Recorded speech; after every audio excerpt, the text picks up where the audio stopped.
Hi there, I'm Ron Watermon, the founder and CEO of STORYSMART, a nationwide startup that's committed to providing professional video storytelling for all.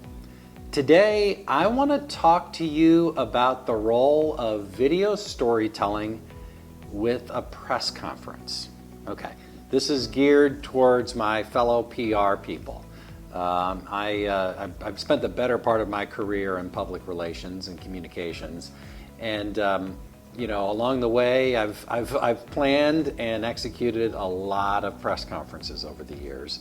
And one of the challenges and one of the decisions that you make as a PR professional when it comes to whether or not to host a press conference is, does the news that you're sharing, does it rise to the level of meriting a press conference? And if you called a press conference, would the press come to your press conference, right?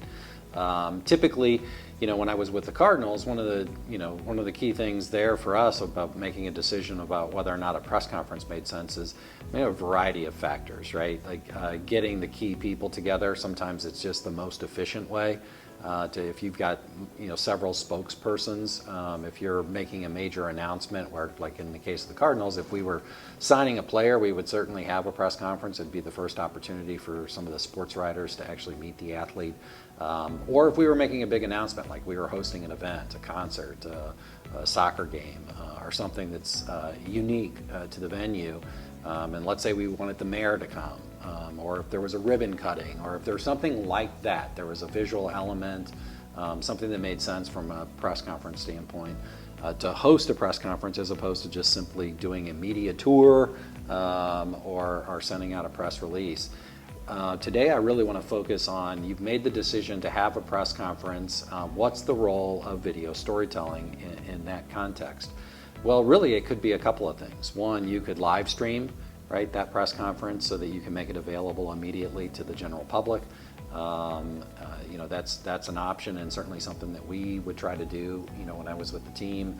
That your ability to go directly to your audience, whether that's an internal or an external audience, the ability to live stream an event makes some sense. Certainly the pandemic has shifted our framework, if you will, on some of these things. You can be both in person and virtual, right? Like you could do a press conference over something like Zoom, and I've seen a fair amount of that happen over the last few years.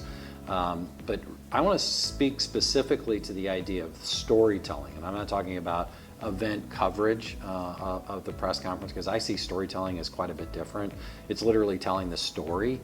It's really what you're hoping to get, right? By inviting the media to cover your press conference, you're hoping that they do a story about the news that you're sharing, right? At the end of the day, you're trying to get some information out. That's the whole reason you've called a press conference. And the seed I'd like to plant in your head is that you should tell your own story too, along with the media telling your story. And the value of doing that is you control the narrative, and you can get the exact story out that you want, and you can connect directly with your audience. The practical reality today is that how media is distributed is quite a bit different than it was, and certainly in the world that I grew up in. We were very reliant on the media to tell our story, and you had to tune in to the 5 o'clock or 6 o'clock news or the 10 o'clock news to see that story on television, or read the newspaper to see that story in the paper. And the practical reality is today very much it's about the shareable link, right? It's about after the press conference, you're sharing that news story with your audience. And I see PR people doing this every single day. When I jump on LinkedIn or even on Facebook, I see people sharing links to stories that they pitch to the media, whether they had a press conference or they're just pitching a story about their organization or their brand. And one of the things that's frustrating about that oftentimes is I get a paywall. Even though I'm a subscriber to like our daily newspaper, our business journal here in St. Louis, the paywall immediately pops up. And so one of the reasons, this is just one reason why you should tell your own story, is number one, you control your narrative. Number two, you're not gonna throw a paywall up and prevent your audience from seeing the story. So you'll get exactly the story that you want, and you can tell it yourself. And ultimately, this is just a philosophical thing. I believe that you're the ultimate authority on you. I don't care what brand you are or what brand you represent as a PR professional. The brand itself is the ultimate authority on itself. And the general public and the media look to you as the authority on you. And the value of doing video storytelling is, honestly, you can have a video story ready to go at that press conference, and you can share it during the press conference if you want. You can make it available to the media. They're looking for digital assets, and I'm talking about something that's a little bit different, it is different than a video news release, but it's really kind of in some respects similar to a video news release, right? Like the ability to tell your own story and to provide that context.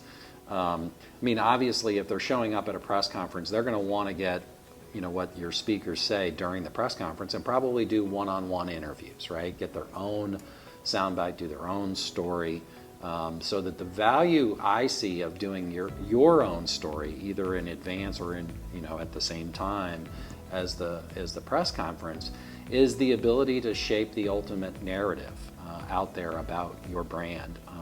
The fact is, you are the ultimate authority on you. If you have a website and you have social media, you are a media outlet. If you're going to great lengths to make sure that other media outlets are covering you, you owe it to yourself to tell your own story and to make that available to your audience. And frankly, the more you do it, you're training your audience to come to you. And ultimately, you're building that relationship with them. Just like the newspaper or the television station builds an audience through what they do, right? They're offering a service to an audience, and the audience is becoming accustomed to going to that source because they trust that source, right? And so those are all the reasons why you should be using video storytelling. So if you're having a press conference, don't forget that piece. Tell your own story, own your own narrative, get StorySmart. That's my shameless plug for StorySmart, but I mean that in the generic sense of like Kleenex, right? Like you can buy Puffs, you can buy some other off-brand, but we all call it Kleenex. I'm saying to you, get StorySmart. Be smart about your story, control your narrative, own your story, get your story out there. And use video storytelling. If you're going through the length and the effort to have a press conference, by all means, tell your own story and share that and connect with your audience. I hope you found this helpful. Go ahead and hit like or subscribe, and until next time, stay StorySmart.